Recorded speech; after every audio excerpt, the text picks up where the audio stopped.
can I go into some of the building of this business? Because definitely. You know, this kind of forms over dinner, and there's this initial idea that you're kind of marinating on for a while with your co-founder, but at some point you've got to get other people on board, and you have to raise money. Yep. And that's the part where it's like, okay, where do you even start with this? Are you uniquely positioned because of, was kind of Seth the person that had those contacts, or was it based on your old role at Upstate Capital where, if you didn't have access to those doors, do you think you'd be successful? No, I think everybody comes to this in different ways, and I think we needed both of Seth and I as a co-founding team needed both his network, his connections, his knowledge, and mine to get the business off the ground. Yeah. So uniquely, circumstances matter. If that's different than me just going, hey, I want to do this, right?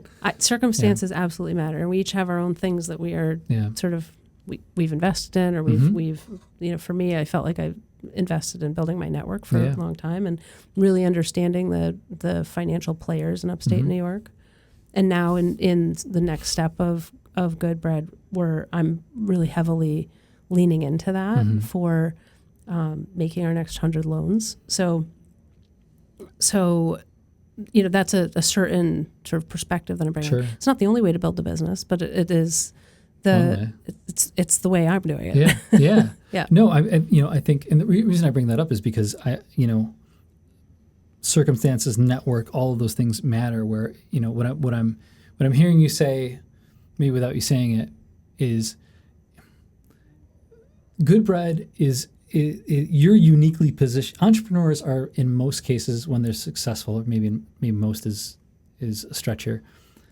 You got to be uniquely positioned to succeed in this. Like I can't start Good Bread, right? Like if I came to you with the same idea, you might look at me and say, well, what do you bring to the table? Or what do you, how are you uniquely positioned to be on this team? You guys kind of had part of the ingredients to make this happen. I think that's right. We have, I think in terms of what we did after we decided that we wanted to do this, we hired Ron, we talked to some developers, we had a couple of iterations on starting the build. We decided to join a venture studio. Okay. And we decided to do some sort of incubator accelerator program. We were accepted into HL Ventures, so we're part of that venture studio, and we were able to lean into their expertise and their network to help with a lot of the blocking and tackling in terms of getting off the ground. And so when we went to raise money, we also leaned heavily on their expertise at this part of the market, this like very early sort of 0 to 1 stage. And we ended up being successful raising money through Seth's network initially, and then on top of that from my network, and particularly through the New York State Ventures Pre-Seed Fund. How do you walk into a room or a meeting knowing that you're going to, and I don't know, what is an ask when you're in a situation like this and explaining the business, but ultimately you're looking for an investment? You, how do you think about approaching that? And how do you, not only how do you think about approaching it, but what do you say?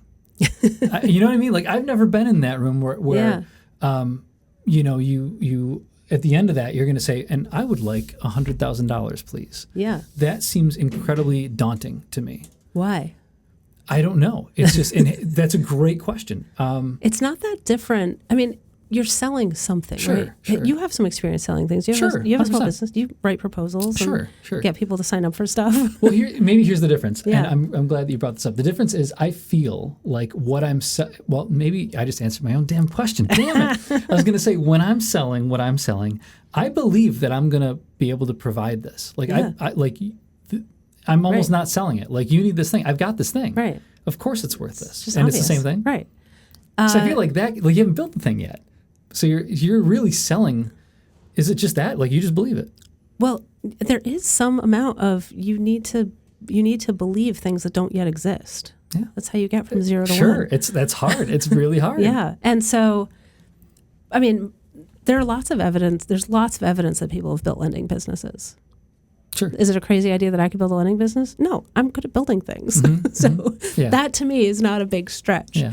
Is there a need for another lending business? Well, in fact, there is. Yeah. Because in fact, credit cards are very expensive. And banks are slow. And banks are Yeah, slow. yeah. And those other online lenders that I mentioned earlier, many of them charge very exorbitant rates for their capital. And in 2025, with technology and data that we have today, we are building a better way to do that, to make cost of capital less expensive for our borrowers. I'm sold, Noah. I'm sold. Where do I invest? Sign up? So people who are coming to a meeting where I've set up, right, they know I've sent them an executive summary. Yeah. They know how much money I'm raising. I've usually sent them an investor deck. Yeah. Sometimes if I don't know that person very well, or if it's a first meeting, I will go through that investor deck where I'm explaining the story of why why do we need this? What are the problems, and why is this a solution? And who's around the table to work on building this solution. You're not cold calling it. It's a warm meeting, typically. Yeah, almost always. I mean, it's very hard to get a meeting without a warm introduction. Yeah.